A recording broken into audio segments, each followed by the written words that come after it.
Tumpe Bwana makofi mengi.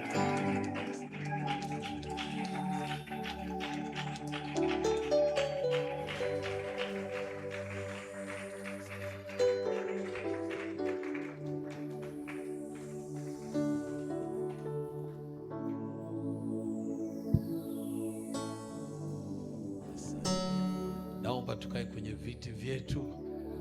Tanzania hamjambo? Jamani nauliza tena, hamjambo? Muko hai?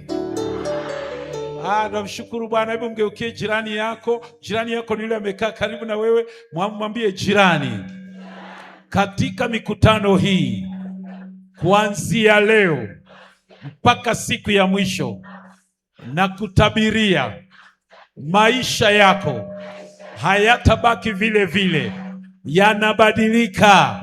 Ndoa yako, biashara yako, jamii yako haitabaki vile vile, kwa jina la Yesu. Kila mmoja aseme amen. Pigia Yesu shangwe na vigelegele hapa ndani. Patia Bwana sauti ya maana hapa. Haleluya. Amen, amen, amen. Mwambie huyo jirani, jirani, wewe ni shahidi wa kuaminika. Amen. Asante. Uzuri wa Mungu, Mungu hawaulizi wanadamu kile atakachokufanyia. Anakifanyaga mwenyewe, wanadamu wanashangaa. Na wiki ndio hiyo wiki ambayo Bwana anatushangaza hapa. Jina la Bwana libarikiwe. Imani yako iweze kujengeka. Neno la Mungu linasema kwa kuwa imani inakuja kwa kusikia na kwa kulisikia neno la Mungu. Kama uko hapa ni mgonjwa, kwanza imani yako taijenga kupitia neno la Mungu. Alafu kama siku za Yesu utapokea uponyaji wako, na sio lazima tukuwekee mkono. Yesu akamwambia mmoja, imani yako imekuponya. Maandiko yanasema pia alipotazama imani yao, wale waliomshusha mgonjwa kwenye machela katika kupitia paa mpaka mahali Yesu alipokuwa, maandiko yanasema alipotazama imani yao. Kwa hivyo imani inajengeka kwanza, na inajengeka kwa njia ya kusikia neno la Mungu. Na kwa hivyo wakati wowote tumemaliza kuimba, tumemaliza kufanya chochote ambacho tunafanya katika ibada, neno la Mungu linaleta msingi wa chochote tunachokitarajia kutoka kwa Mungu. Jina la Bwana libarikiwe sana. Usije peke yako uko umepitia kwenye kituo cha sheria, alafu sheria iweze kukutakasa. Uje kwetu tukiwa tunafahamu sheria imekubali wewe kuweza kuja. Si ndivyo mchungaji sheria? Basi mambo ndio hayo. Kwa sababu hata mimi nimepitia kwenye kituo cha sheria, nimetakaswa. Ndio maana nakubalika sasa. Bwana asifiwe. Sasa mimi naongea Kiingereza, lakini pia naongea Kiswahili kwa sababu mimi nilizaliwa kwenye hili taifa. Mama yangu ni Mjita kutoka Msoma. Najua leo huenda sitaanza kufundisha kwa muda mrefu, ama katika muda ambao nimepatiwa kufundisha kwa sababu ya muda wetu umekwenda tayari. Leo nitaweka tu msingi. Napenda tuweze kubaliana, tusafishane mapema. Mimi nimeishi Kenya miaka hii yote, sijaishi Tanzania. Kwa hivyo Kiswahili changu kimechafuliwa na Wakenya. Sasa Kiswahili cha Wakenya ni Kiswahili cha kijeuri. Huyu bwana anasoma Kenya na anashiriki kanisani kwetu, atakwambia. Kwa hivyo mkisikia naambia si msimame, bwana mimi sina ugomvi na wewe, roho ya Wakenya inanitesa. Hebu mgeukie jirani, mwambie jirani, wacha kukwazika hovyo hovyo, hasa kanisani. Wakati fulani nimealikwa kufundisha kwenye semina ya wachungaji Singida. Wiki nzima nimejimwaga, nimefundisha. Baada ya pale wachungaji wanasema tumekwazika. Matamshi ya mchungaji huyu si mazuri. Nasema jamani, mimi naishi Kenya. Hasa wewe unalalamika na Kiswahili, na huko Kenya kimeanza tukushika homa, kinapiga chafya. Tukienda Uganda na Kongo, huko ndio mahali mauti na kaburi lake linapatikana. Mtu wa Mungu mnielewe. Mgeukie jirani, mwambie. Kwa hivyo mnibembeleze, mkubali kile nitaongea. Manake nikisikia mnakwazika, sasa tutakwenda kwa Kiingereza, alafu tutaona nani ndiye nani hapa. Uzuri mimi ndio niko na microphone. Shauri yenu. Bwana asifiwe sana. Amen. Pia napenda kumshukuru rafiki yangu mchungaji Daniel Mgogo. Wangapi mnamfahamu Daniel Mgogo? Basi mnapomwona Kenya vipindi vyake vingi, hizo clip zake nyingi zinatokea kanisani kwetu Deliverance Church Utawala. Mimi ndio nimempangia ratiba Kenya nzima, na yeye akanipangia ratiba Marekani. Unaona jinsi tu anakula kwangu, mimi nakula kwake. Jina la Bwana libarikiwe. Nitakuwa nafundisha mfululizo wa mafundisho ambayo nimeyapatia kichwa aina ya kanisa ambalo Yesu analijenga.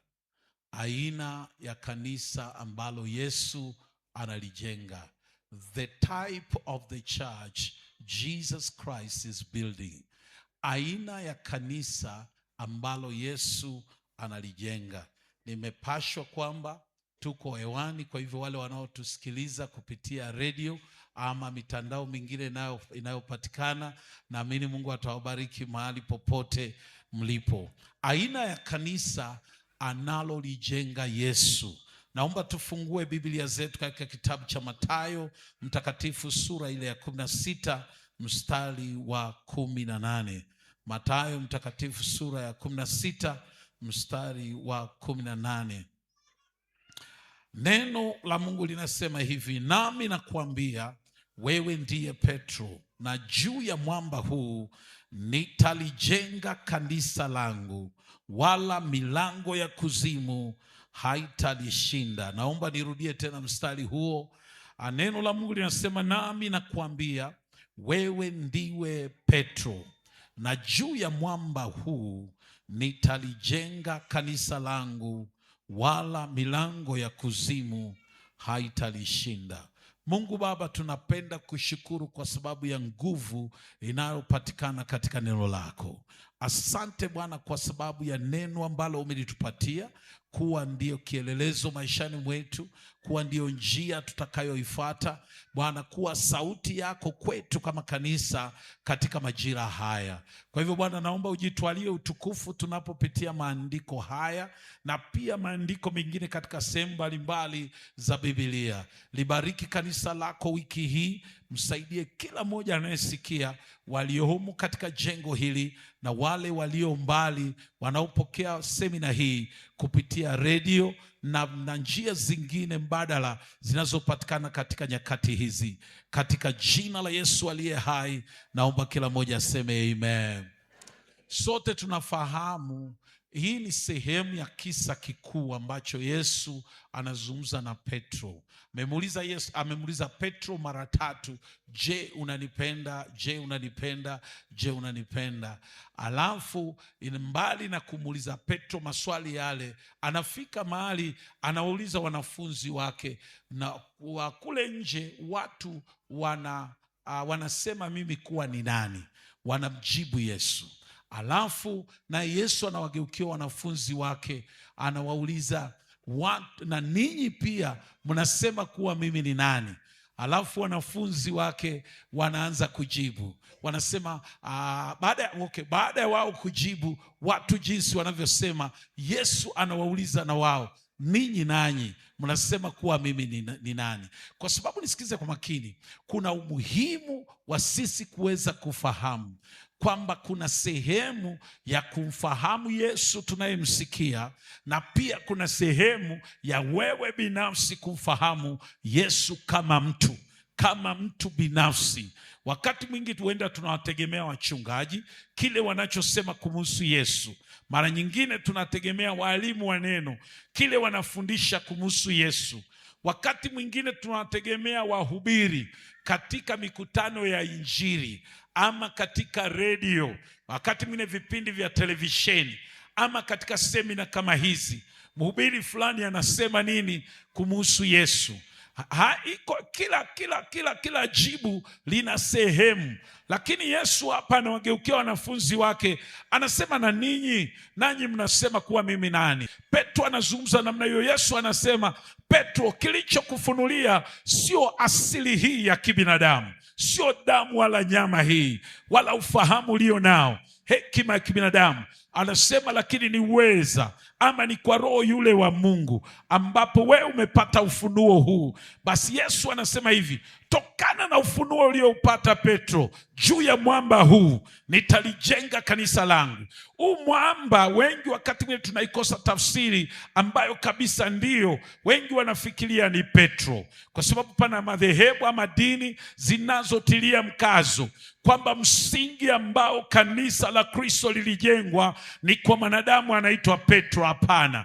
Petro, Yesu anasema na kuhakikishia watu kwamba huyu ni Petro, lakini kwenye mwamba huu ambao Petro amepata ufunuo kuhusu, kwa mwamba huu ambao Petro ameuona, ameufahamu kama mwanafunzi, kama mtu anayenifuata mimi, kama mtu anayeniamini mimi, nitalijenga kanisa langu. Nisikize kwa makini. Pana watu ni wagonjwa, wanakuja katika mikutano kupokea muujiza, lakini Mungu hawezi kufanyia muujiza ambao utapita kiwango cha namna unavyomfahamu yeye. Mungu hawezi kukutokea zaidi ya namna unavyomfahamu yeye. Yeye anamtokea mtu kulingana na uwezo wa ufunuo alio nao yeye. Kama unaamini katika hilo, sema amen.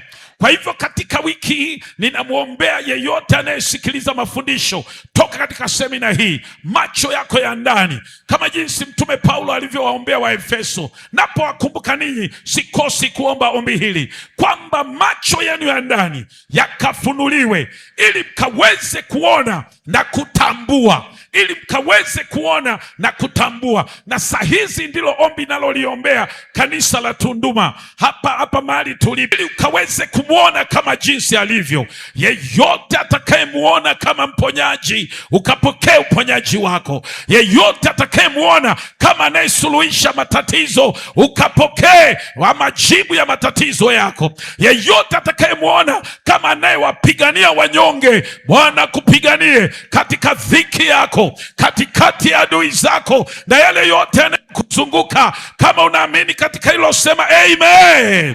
Nasema kila moja sema amen.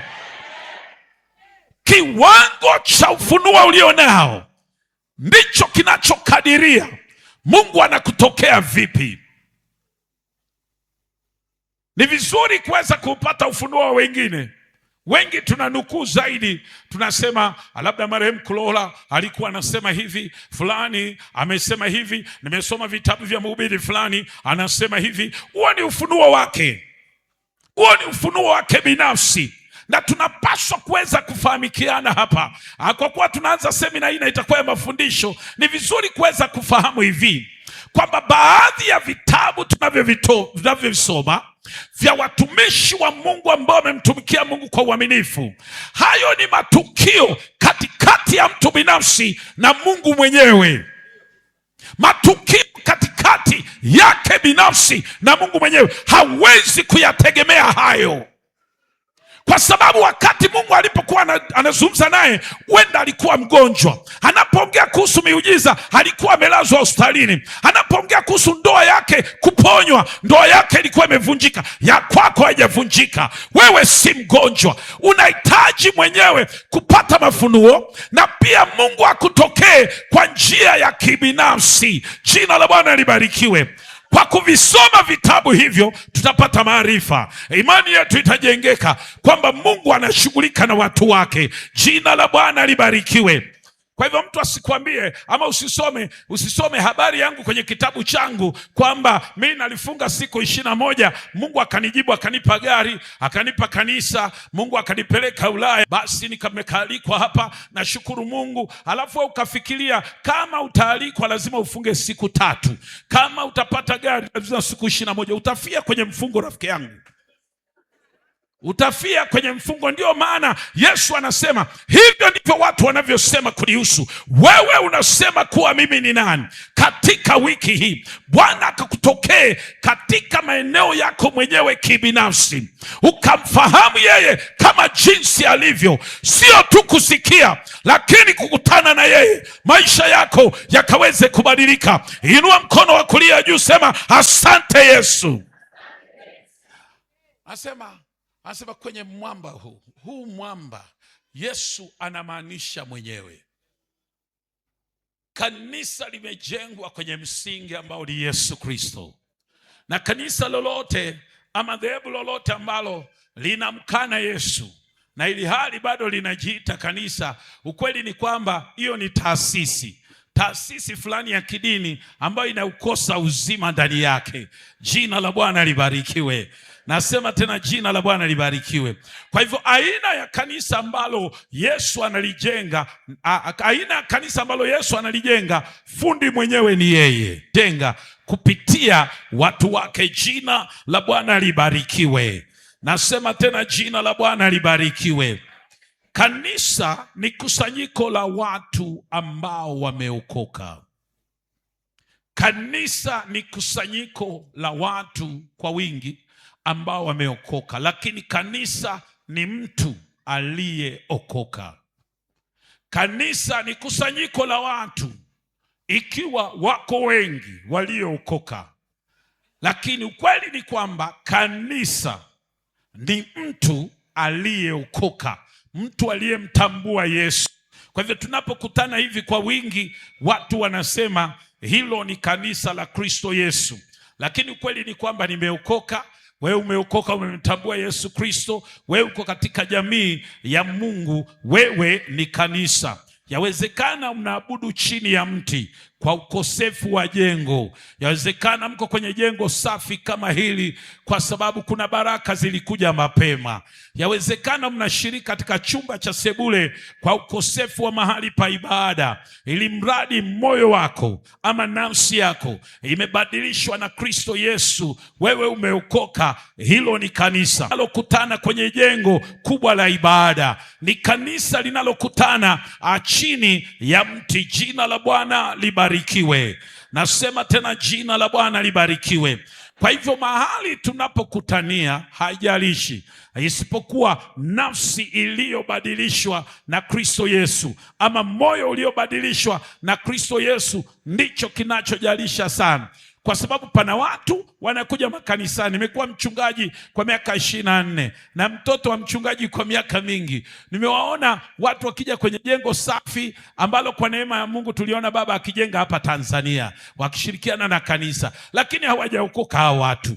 Nimewaona watu, mimi mwenyewe nikiwa mchungaji, amekaa miaka 10 chini ya huduma yangu, hajaokoka. Ananiambia napenda hotuba yako. Mmoja aliniambia hivyo, naipenda hotuba yako mchungaji, mtu hawezi kusinzia wakati unatoa hotuba. Nikajua hapa hakuna roho hapa. Kwa hivyo yeye anafurahishwa na hotuba yangu. Atakapomkiri Yesu Kristo atagundua hili si neno tu, lakini ni roho. Yesu anasema kwa kuwa neno nalozungumza nanyi ni roho na pia ni nini? Ni uzima. Jina la Bwana libarikiwe.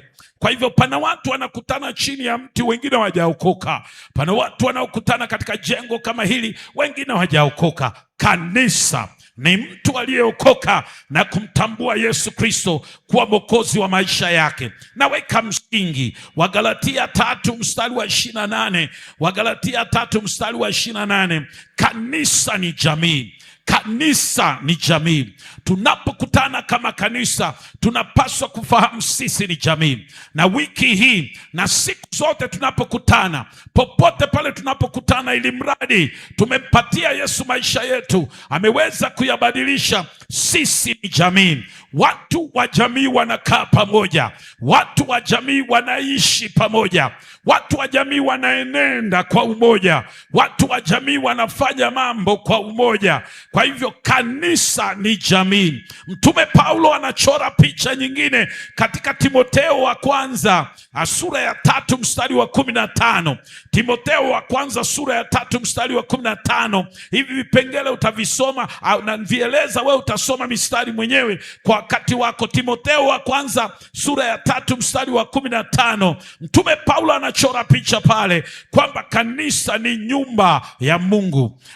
Anachora hiyo picha kwamba kanisa ni nyumba ya Mungu. Kwa hivyo kuna namna nyingine ambayo unaweza kuangalia kulingana na hilo andiko kwamba kanisa ni nyumba ya Mungu. Kwa hivi kwamba jengo linajengwa, yawezekana ni darasa ama ukumbi fulani, ama jengo kama hili hatimaye limewekwa msalaba msalaba pale juu. Kwa kuwa mimi na wewe tumeokoka, tunalipatia jengo hili thamani, na thamani yake inakuwa ni kanisa, kwa sababu ndipo mahali mwili wa Kristo unakutania hapo. Sisi ndio tunalipatia thamani, la sivyo jioni hii likifunguliwa, watu wauze pombe hapa, watu wakanywa, watalewa hapa wakigawagawa vyumba hapa, ikageuka kuwa danguro la makahaba, watu watafanya dhambi hapa. Hili jengo halijitetei. Wepo tunaoubeba, Yesu tunayembeba, inaleta badiliko katika mahali popote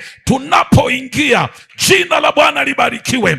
Kwa hivyo tunadai majengo yetu kuwa matakatifu, tunadai majengo yetu kuwa sehemu za uponyaji, tunadai majengo yetu mahali tutakuwa mahali tunapoiona nguvu ya Mungu ikitembea, tunadai majengo ya ibada yawe sehemu zinazoheshimiwa na watu wote. Mtanzania sema amen.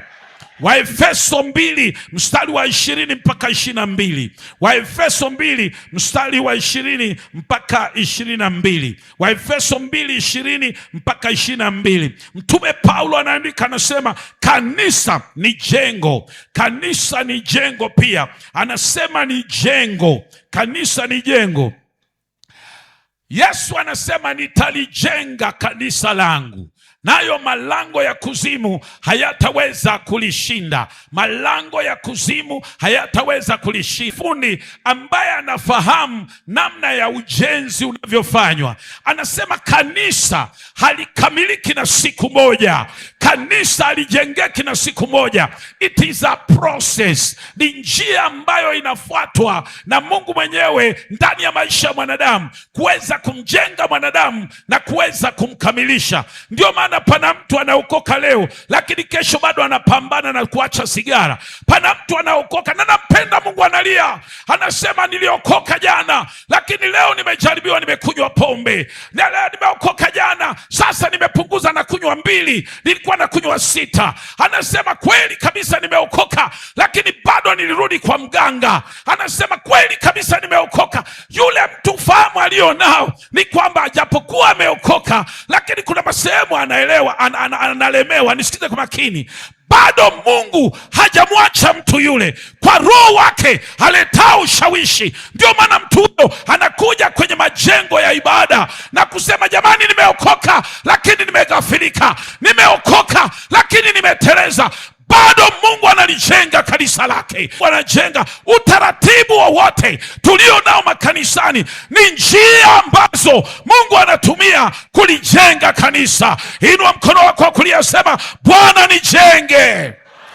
Sisikii sauti yako kwa raha, sema Bwana nijenge.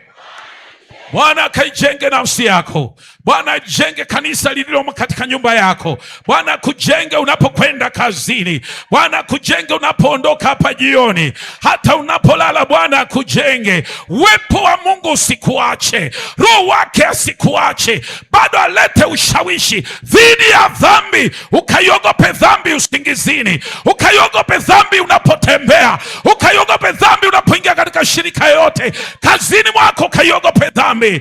Katika shirika zozote ukaogope dhambi.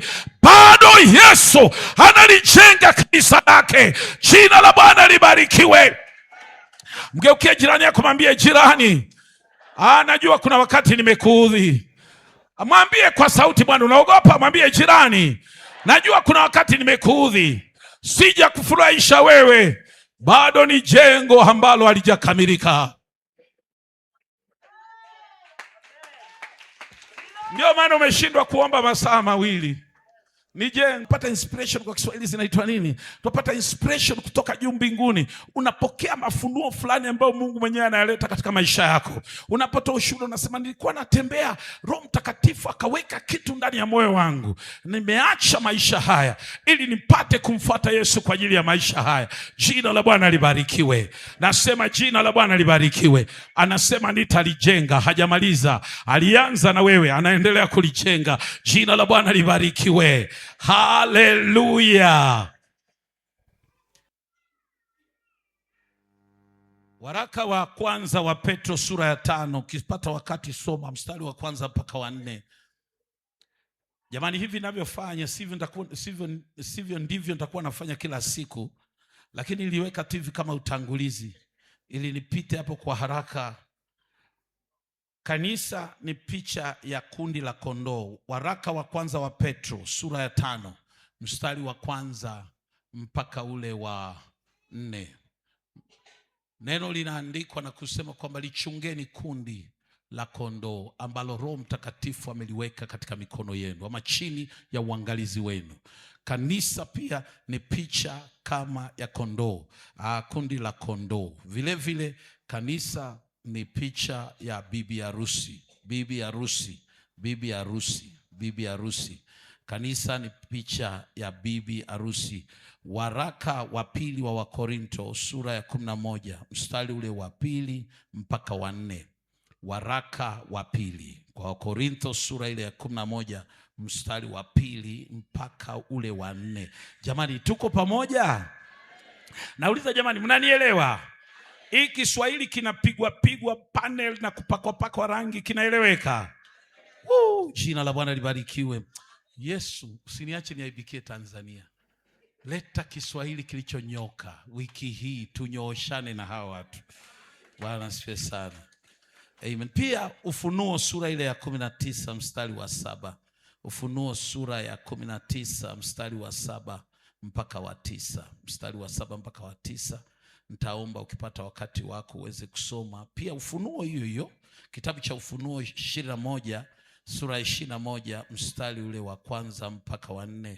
Ufunuo 21 mstari wa 1 mpaka ule wa 4. Mchungaji Joeli, nilikushukuru ukiwa umetoka kidogo. Asante Baba kutupokea. Amen. Asante kuturuhusu kusimama kwenye madhabahu hii. Mungu akubariki sana Baba. Asante. Sasa Yesu alisema analijenga kanisa. Kitu ambacho nimekuja kugundua, Wakristo wanaliharibu kanisa. Shetani ni agent number 1 anayeliharibu kanisa. Lakini nataka mnisikize kwa makini. Pamoja na kwamba Yesu kuna aina ya kanisa analolijenga, naomba mnitazame kama hauandiki. Kuna namna Wakristo wanaliharibu kanisa. Najua wengi wanajiuliza kwa namna gani. Shetani tumemkemea na dhambi zake, fitina, magawanyiko kanisani. Shetani amefanya kanisa lipasuke, kanisa lisiendelee, kanisa lisikue. Lakini wakati fulani baada ya kufunga na kanisa zima siku 21 tumepambana na shetani. Baba, tumemuonya shetani, usiguse mimbari yetu, shetani usimguse mchungaji, usiguse wanakwaya wetu. Nikasikia ni kama anasema, jamani, mnanionea. Kuna vitu fulani nyinyi wenyewe mnafanya, mnaharibu kanisa. Sasa hivi nataka kuzungumza na wewe namna Wakristo wanavyo liharibu kanisa ambalo Yesu anajenga. Bwana asifiwe sana. Mgeukie jirani yako, mwambie jirani. Mgeukie jirani na unamwambia ukiwa na ujasiri, mwambie jirani, unajua kuna namna ambavyo tunaliharibu kanisa. Jina la Bwana libarikiwe. Matendo ya Mitume sura ya 2 42 mpaka 47. Matendo ya Mitume sura ya 2 mstari wa 42 mpaka 47. Hili kanisa ambalo Yesu analijenga, nimebakisha muda mchache kisha niweze kukaa chini. Hili kanisa ambalo Yesu analijenga ni kanisa, mwanzo kabisa kanisa lilipozaliwa, nataka uone tabia na kanuni ambazo kanisa la kwanza lilitembea kwayo. Ilikuwa amekuja juu ya kanisa na akawajaa wote waliokuwa kwenye chumba cha juu, takriban watu 120. Maandiko yanasema pia kulikuwepo na wanawake ambao walikuwepo pale, kwa sababu wakati mwingine nafikiri kutokana na tamaduni zetu ama mila ambazo tunatoka, wakati mwingine ikifika masuala ya roho na karama, wanawake wametengwa. Lakini unataka mtuweze kukubaliana kwamba katika sura ya 2 wa kitabu cha Matendo ya Mitume, Roho Mtakatifu aliposhuka inamtambua pia mama ya Yesu. Alikuwa miongoni mwa watu 120 katika chumba cha juu. Wakati Roho aliposhuka, aliwashukia wakiwepo wanawake wengine 120 watu, waume kwa wanawake, walikuwepo pamoja. Halafu baada yule Roho kushuka, watu waliokuwa wamekuja Yerusalemu, kwa sababu ilikuwa ni msimu na wakati wa sherehe, waliweza kusikia sauti kutoka katika ghorofa juu. Wakashindwa ni nini. Wakisikiza hizo sauti, wanasikia wengine wanaongea kabila lao, ili hali wanajua hawa watu wako hapa, yawezekana si watu wa kutoka kwetu. Wakapanda mpaka kwenye chumba cha juu, wakakuta watu ambao Roho amewakalia wanaongea katika ndimi mpya, na hizi ndimi ilikuwa ni lugha ambayo iliweza kueleweka na watu katika siku zile. Watu wakaanza kuulizana, je, hawa si watu wanaongea lugha ya kwetu? Je, hawa si watu wanaongea lugha ya kwetu? Maandiko yanaonyesha pia ndugu zetu kutoka hapa Libya walikuwepo katika siku hiyo, pamoja na kwamba leo wanazikana nguvu za Mungu na kushika imani nyingine na kulipiga kanisa na kuwatesa wateule. Baadhi yao walikuwepo katika siku hiyo. Wakati Roho amewajaa, wakawaangalia, hawakuweza kuwaelewa wanaongea kwa lugha gani hii. Ndipo wakainua sauti zao na kusema kwamba watu hawa mbona wanalewa mapema namna hii? Chake akaanza kutoa ushahidi wa kumhusu Yesu Kristo. Akawaambia, jamani, hiki ndicho kile ambacho kimenukuliwa katika kitabu cha Yoeli sura ile ya 2 mstari wa 28, kwamba katika nyakati za mwisho nitamimina Roho wangu kwa vyote vilivyo na mwili. Anaongea, ananukuu maandiko hayo, alafu anakuja anashuka, anaongea habari ya Yesu Kristo. Hatimaye anawaleta mpaka kwenye kisa cha wao kumwangika msalabani, na hatimaye akazikwa, na kwa imani waliokuwa nayo wakasema huyu Yesu akafufuka siku ya 3 na hatimaye amepaa, hakutuacha kama yatima. Katika Yohana sura ya 14 na 15 anaongea habari za Roho Mtakatifu atakayekuja nitakapowaacha ninyi.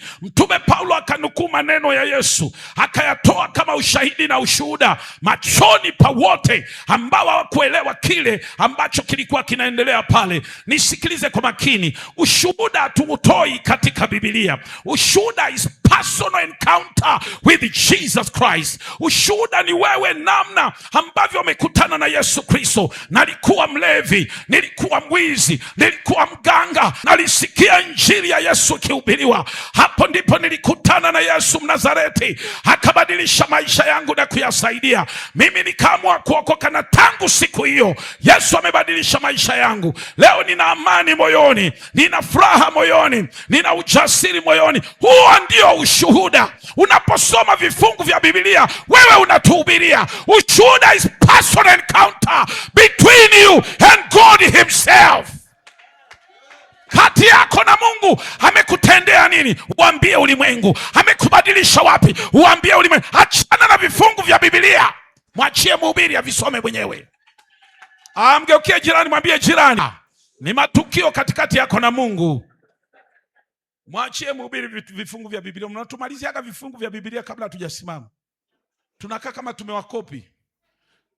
Ukisimama hapa kutoa ushuhuda, bwana, tuambie kile Bwana amekufanyia wiki hii, nini kilichokutokea. Hauhitaji hata kulia. Kusema tu, wapendwa, Jumapili tulipoachana hapa, mimi nilikwenda hapa nimebebwa na daladala. Tukajigonga kwenye tairi la lori. Basi lori likatukokota, lakini halikutukanyaga na matairi yake. Wapendwa, nimeuona mkono wa Mungu. Hauhitaji kusoma Biblia. Hauhitaji kusoma mstari. Ukisoma mstari ni wakati unatufundisha, na sisi sote tutakuwa tunasema tu amen. Bwana asifiwe sana.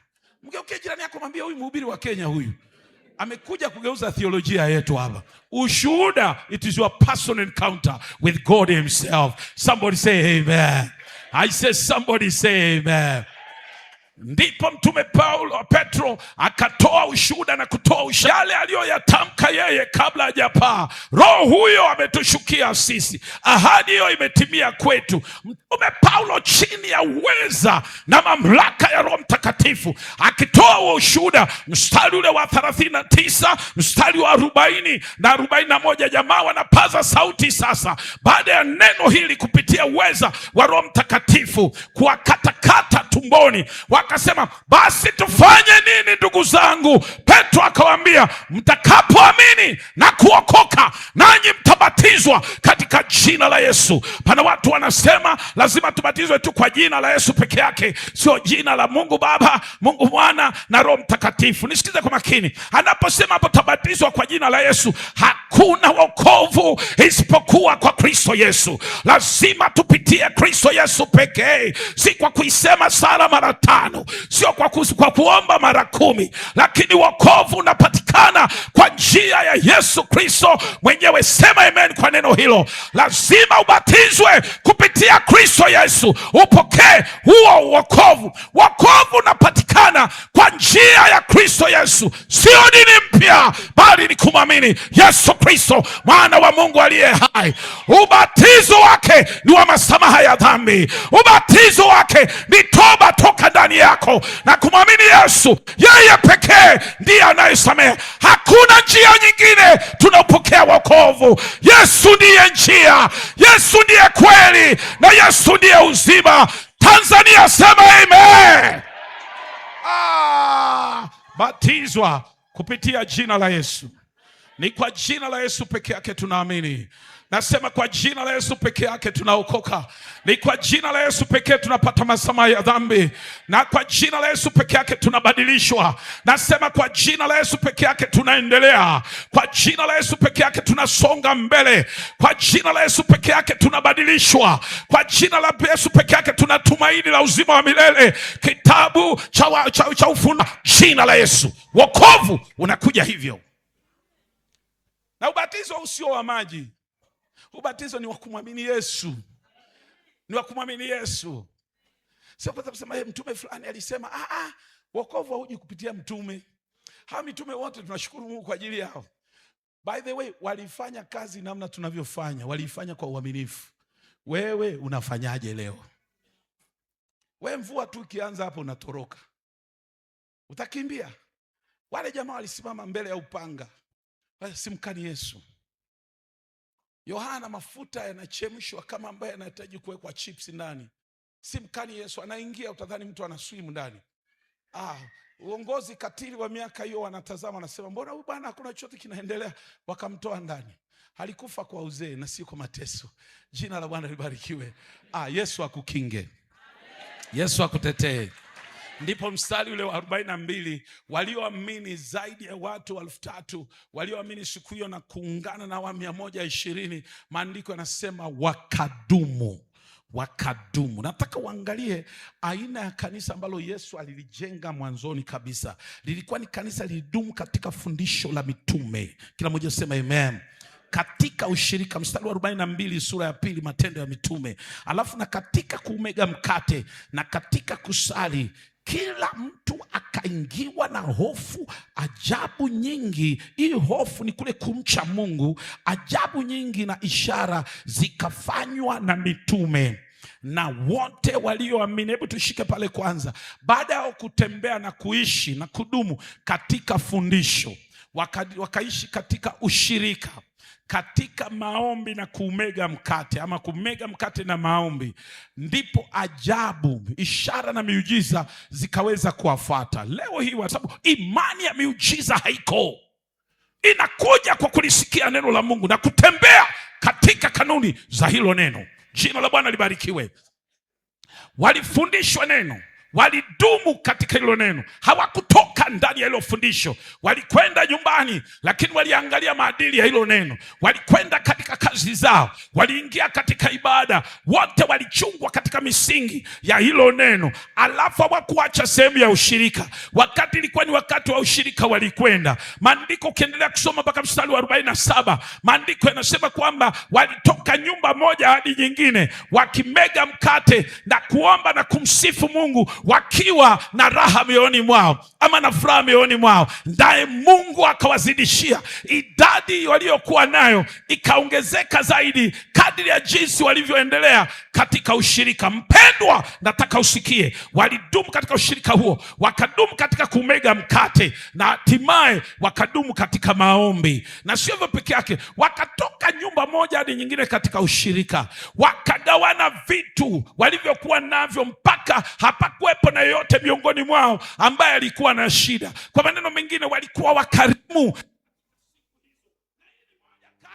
Ya kanuni ambazo tunapaswa sisi kuweza kuzifahamu, kwamba hatupaswi kuziacha. Na chochote walifanya, wakamsifu Bwana, wakala chakula pamoja, wakiwa na furaha na raha mioyoni mwao. Kanisa la kwanza lilionyesha uaminifu wao mbele za Mungu katika mafundisho, uaminifu wao katika maombi, uaminifu wao katika sala, uaminifu wao katika kumega mkate, uaminifu wao katika ukarimu, uaminifu wao katika kumsifu Mungu. Swali ndilo hili, kanisa ambalo Bwana alikuwa analijenga ndilo hili. Wewe na mimi, misingi yetu ya imani ni ipi leo hii? Tulikwenda kanisani asubuhi, tumekuwa hapa leo hii jioni hii. Hivi kweli wakati wa kumwabudu Bwana uliabudu wakati wa ushirika mmoja kwa mwingine na ushirika wa Mungu Baba, Roho Mtakatifu na Yesu? Je, ulishiriki katika ushirika huo? Je, wakati wa maombi uliingia katika fikra ama uliingia katika frequency za Roho Mtakatifu ukaweza kuanza kuomba? Maisha yako ya kanuni hizi zilizotikisa ulimwengu baada ya mateso, kuanguka Yerusalemu nzima, je, hizi kanuni katika maisha yako zinafanya kazi? Hili ndilo kanisa Yesu alilijenga na akaliacha. Anauliza, nitakaporudi nitaikuta imani duniani? Imani itakuwepo kweli? Leo tunasema sitaenda ushirika, lakini mngeweka online, unagusa following. Following, rafiki yangu, hiyo si ushirika. Huo ni ukora wa kiroho, huo ni ujambazi wa kiroho, huo ni ukatili katika maisha yako ya kiroho. Unamnyima mtu wako nafasi ya kukua kiroho, unamnyima chakula, unamnyima ushirika. Ushirika jamani, sio katika mitandao.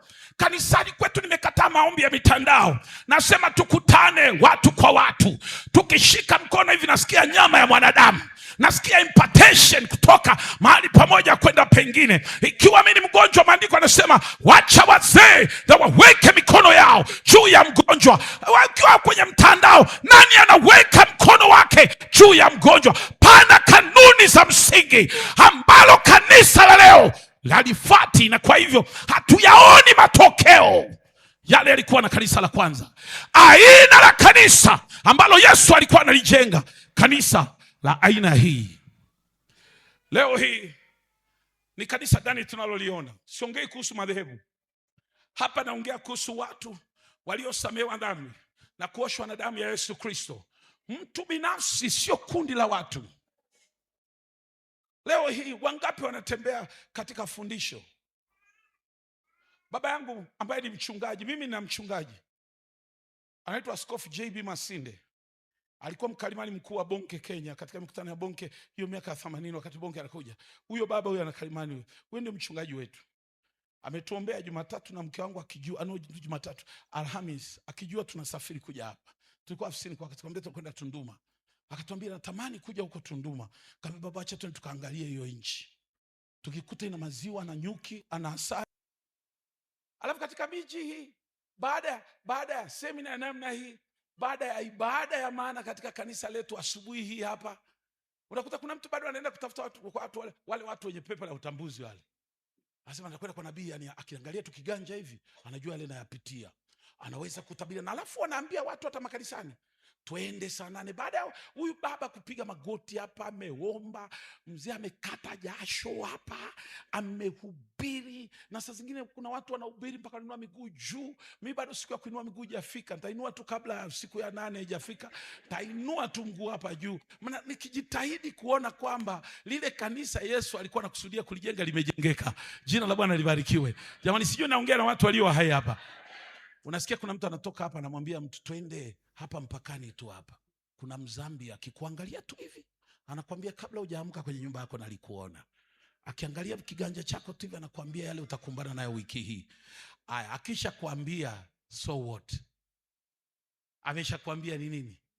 Najua kile ulichokula, umekula senene na ugali. Sasa hilo ni jambo jipya. Si wewe unajua umekula senene, umekula dagaa, shida gani? Oh, jina lako ni Emmanuel Kokonyo. Halafu hivyo ndivyo ninavyoitwa mimi kutoka mtoto. Wazazi waliniita hivyo. Sihitaji ufunuo, sihitaji kuniambia majina yangu. Mimi mwenyewe najua. Na watu wakiambiwa hivyo wanaanza kutetemeka. Adui tu anatega mtego hapo. Ndivyo mali unapomalizia watu. Kwa sababu baada ya mafundisho, watu wanayaacha mafundisho, hawadumu. Kwa maneno mengine, hawaendelei katika hilo fundisho. Wanaliacha na kusonga mbali. Lazima nimalize ili kesho niendelee. Kanisa la kwanza tunaloliona lilikuwa kanisa ambalo liliendelea katika fundisho, liliendelea kujifunza. Kwa hivyo kama utaandika tu kwa haraka. Liliendelea kujifunza. Matendo ya Mitume 2:42. 2:42, Matendo ya Mitume. Wakawa wakidumu katika fundisho la mitume na katika ushirika na katika kuumega mkate na katika kusali. Maisha yao haya ndio yalikuwa maisha yao ya kila siku. Ukishamaliza kuandika naomba unitazame ili tumalize pamoja. Ndio ilikuwa maisha yao ya kila siku. Kwa hivyo waliendelea katika kujifunza. Jambo la pili, hao watu walilitii neno la Mungu. Walilitii neno la Mungu. Kwa sababu kutoka pale Yesu Kristo alikuwa amewaachia inaitwa nini? Great Commission kwa Kiswahili inaitwa nini? Great Commission. Ila alisema enendeni kote duniani.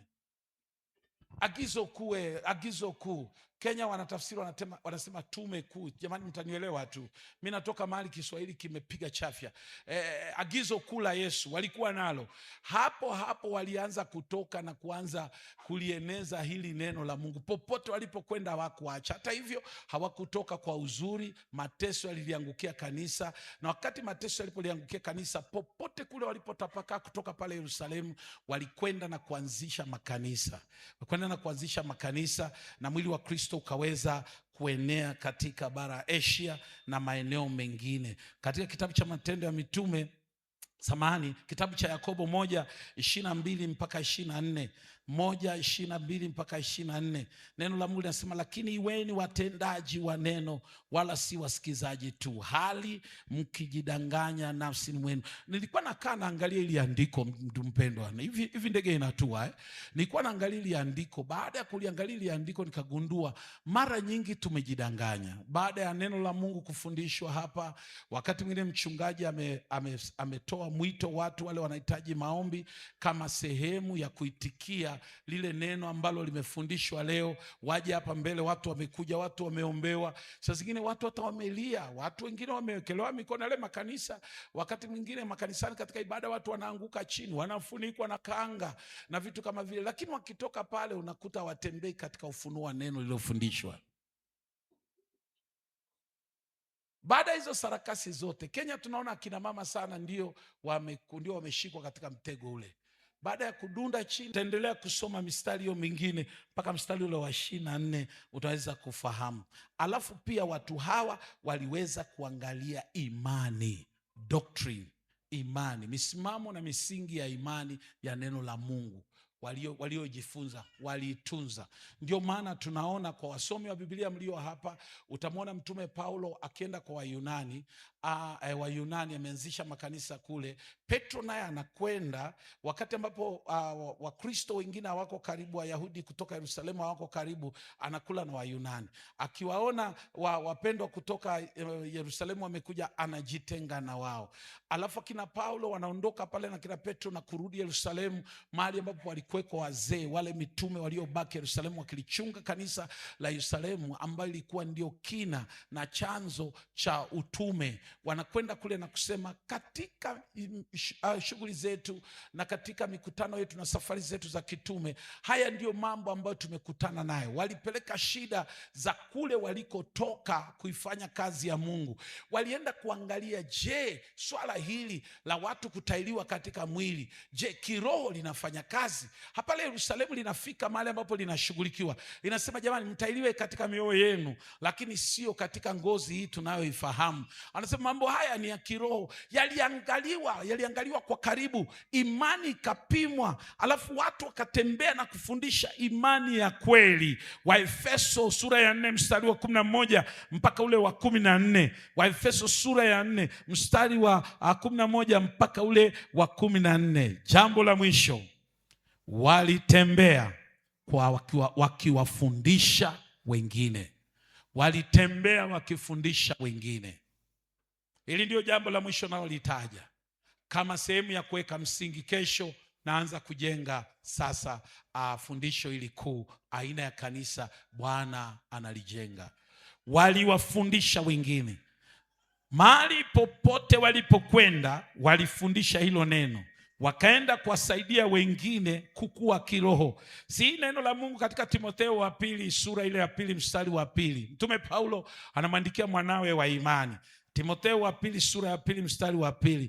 Anasema, na mambo yale uliyoyasikia kwangu mbele ya mashahidi wengi, hayo wakabidhi watu waaminifu watakaofaa kuwafundisha na wengine. Na mambo haya ambayo umeyasikia kutoka kwangu mbele ya mashahidi hawa wote, kwa sababu kila mmoja yuko hapa, pana shahidi wanaokuona ulikuwa kwenye mkutano. Yale mambo utakayojifunza kila ibada unayoingia kanisani. Naomba wanaume wajitolee katika huduma ya kupanga magari. Mungu ametubariki na magari mengi, kwa hivyo tunahitaji watenda kazi. Watu wanatambua fulani tulikuja naye, tulishuka naye kutoka katika bajaji. Watu wanatambua, huyo anayetambua mtu alikusalimia ni shahidi kwamba wewe kuna kitu ulisikia leo kutoka katika ibada. Neno la Mungu linasema hivi kwa mtume Paulo anamwambia Timotheo, anasema, na hili neno ambalo wewe umelisikia kutoka kwangu katika fundisho, katika uelekezi, katika kukusaidia wewe, neno hili tafuta watu waaminifu uweze kuwakabidhi neno hili liweze kuwasaidia kuwafundisha wengine pia. Kanisa linalojengwa na Yesu Kristo sio kanisa linaloishia na kizazi changu, sio kanisa linaloisha na kizazi chako, sio kanisa linalokwisha wakati ambapo mimi na wewe tutapumzika na kwenda kwa Baba. Kanisa hili ni kanisa lililo na maendeleo, na kama ni kanisa litaendelea, imani tuliyoipokea tunapaswa kuipitisha kwa wengine. Imani tuliyo nayo tunapaswa kuipitisha kwa wengine. Kanisa la Tunduma, nataka usikie kwamba kile ambacho unakifahamu kuhusu maombi, wafundishe wanao katika nyumba yako. Wewe mwalimu wa kwanza, mchungaji wa kwanza, mwinjilisti wa kwanza katika nyumba hiyo awe ni wewe. Mfundishe mwanao kuomba, fundishe mwanao kutembea katika haki za Mungu, fundishe mwanao kutoa sadaka kwenye Sunday school, fundishe mwanao kuomba kabla mwalimu wa Sunday school hajamfundisha chochote, fundishe mwanao kutembea katika haki za Mungu kabla hajafundishwa na mchungaji yoyote, fundishe mwanao utoaji kabla hajafundishwa na yoyote, mfundishe mwanao kutembea katika nuru na katika utakatifu toka katika nyumba. Wakabidhi watu unaowaamini. Kama utamwamini mtoto na masomo ya sekondari, unaweza kumwamini na neno la uzima. Kama utamwamini mwanao kuendesha gari lako na kulipeleka gereji, unaweza kumwamini na neno la uzima. Kama unaweza kumwamini mwanao kusoma kutoka kidato cha kwanza mpaka apate degree, basi unaweza kumwamini na neno la uzima. Na neno hili mnalolisikia sasa, neno la uzima, kila wakati mnapokutana katika ibada zenu, popote pale mnapokutana, Bwana lisife na wewe, lisiishie kwako. Neno hili lieneze kwa jirani, neno hili lieneze kwa wafanyabiashara wenzako, neno hili lieneze hapa Tunduma, neno hili lieneze kila mahali, ili tukitoka hapa Tunduma tuteremke kule Songwe kwenye uwanja wa ndege, watu watakaotuona watasema, wale watu waliobadilisha ulimwengu upside down wameingia kwetu Mbeya mjini, wameingia Nairobi, wameingia Kisumu, wameingia Kampala. Jina la Yesu alitakoma. Walikuwepo watawala wakaidi ambao walitaka kulisimamisha kanisa, hawakuweza, kwa sababu pana watu ambao walipewa siri za ufalme, walisema watakufa kabla hawajazieneza. Hilo ndilo kanisa ambalo Yesu analijenga.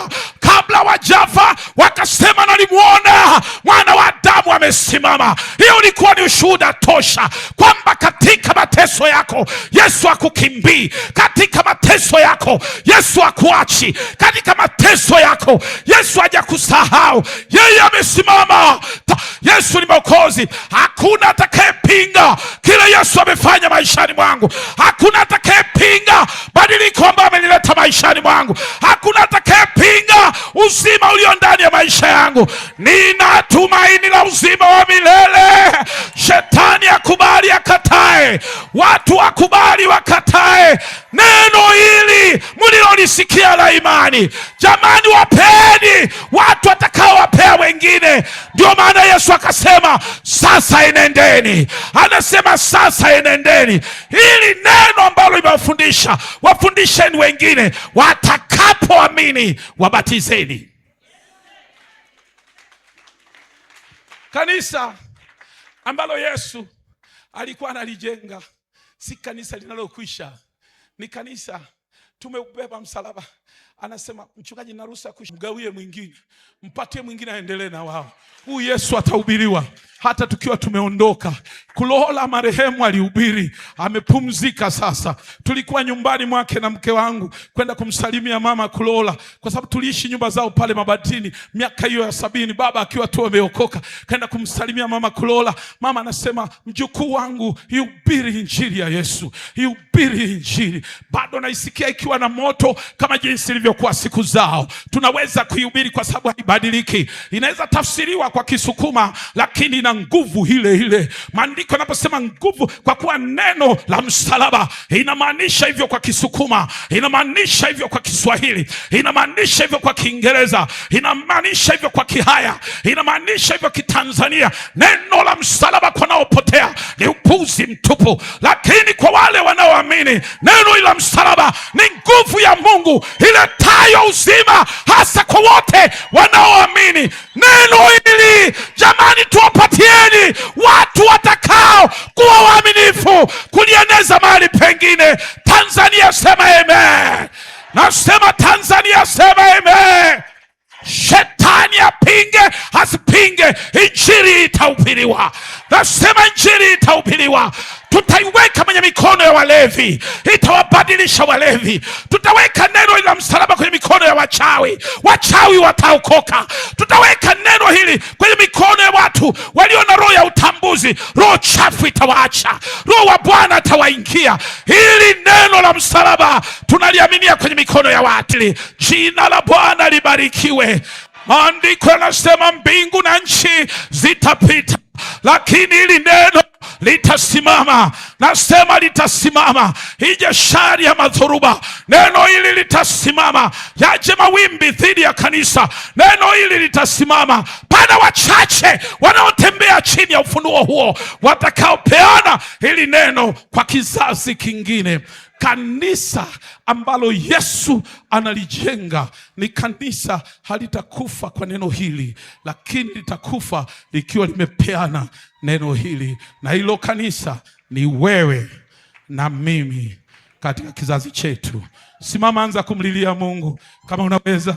Simama, anza kuliitia jina la Bwana iwapo unaweza. Kila mmoja wetu inua sauti yako. Wale wanaamini katika nguvu ya maombi, Liitie jina la Bwana, liitie jina la Bwana, liitie jina la Bwana, liitie jina la Bwana, liitie jina. Jamani, sio siri, waliomba.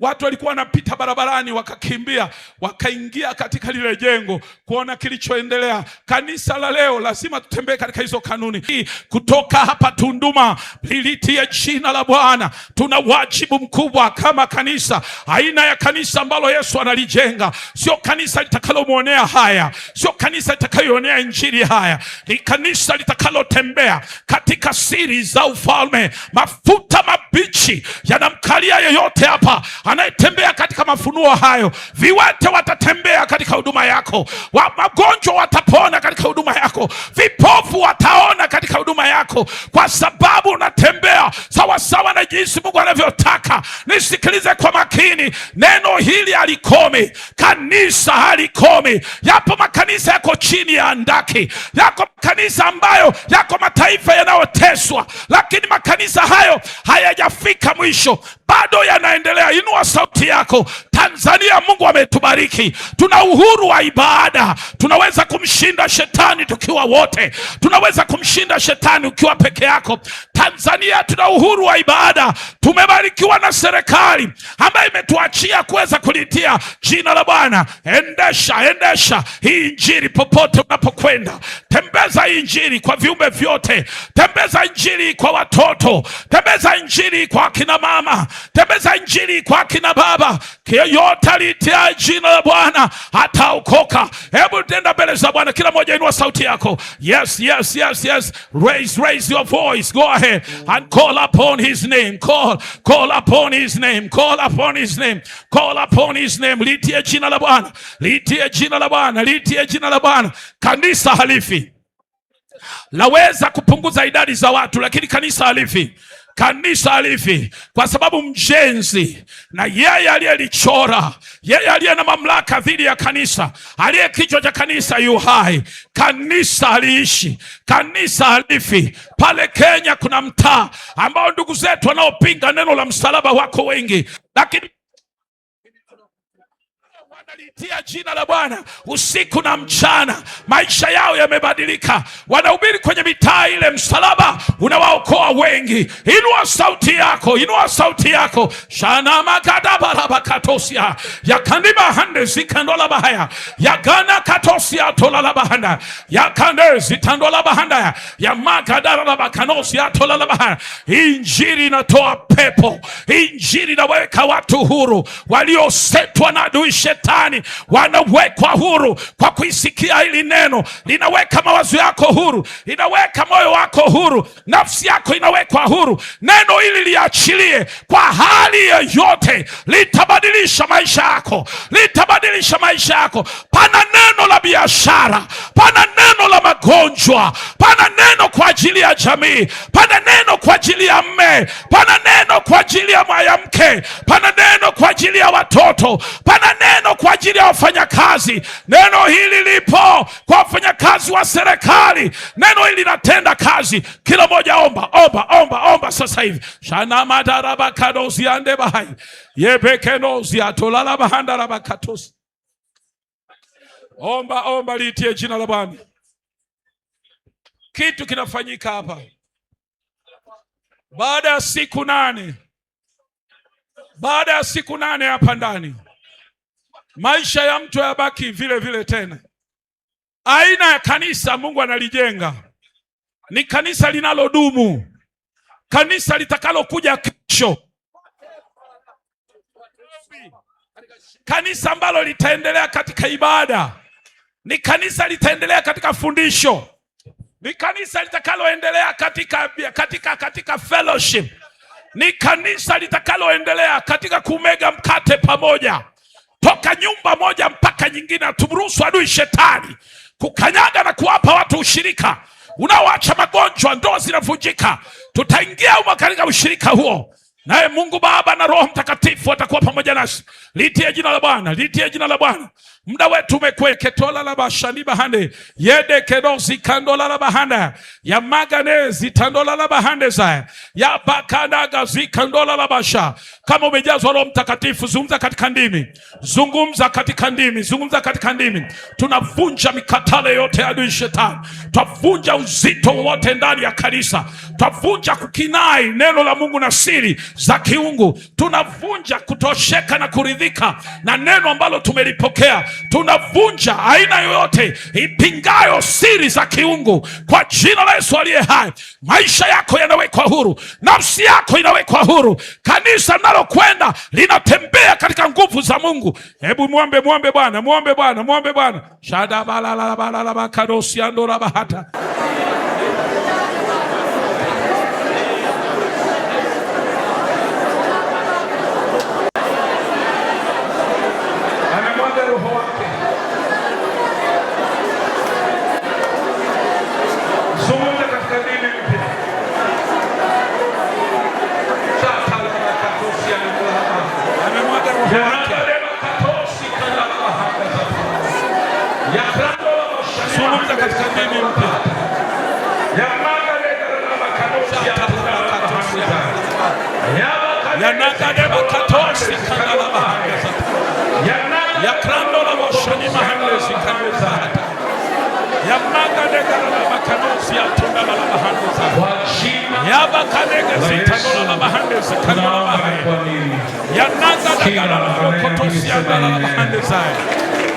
Kila mmoja sema amen.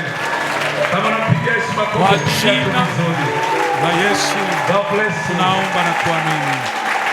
Kila anayeamini sema amen. Kila mmoja sema amen. Haitatendeka hivyo kwa yeyote hapa.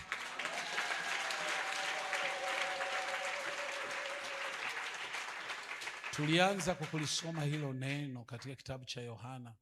Yesu anamwambia, na wewe ni Petro, katika mwamba huu nitalijenga kanisa, wala malango ya kuzimu yataweza kulishinda. Aina ya kanisa Yesu anajenga, kuzimu haitalishinda.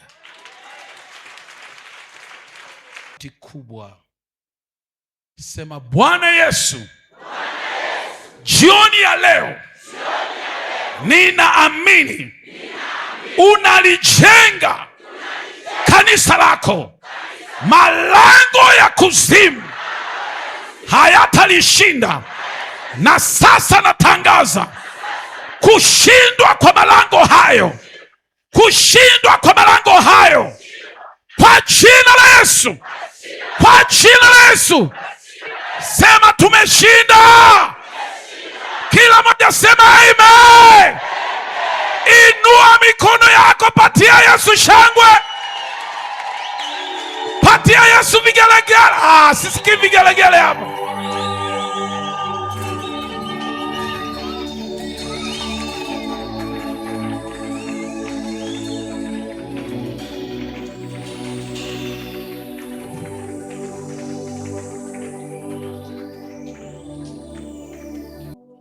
Kwa mafuta haya, kwa upako huu ambao Bwana ametukirimia, sisi ni nani katika mlima huu?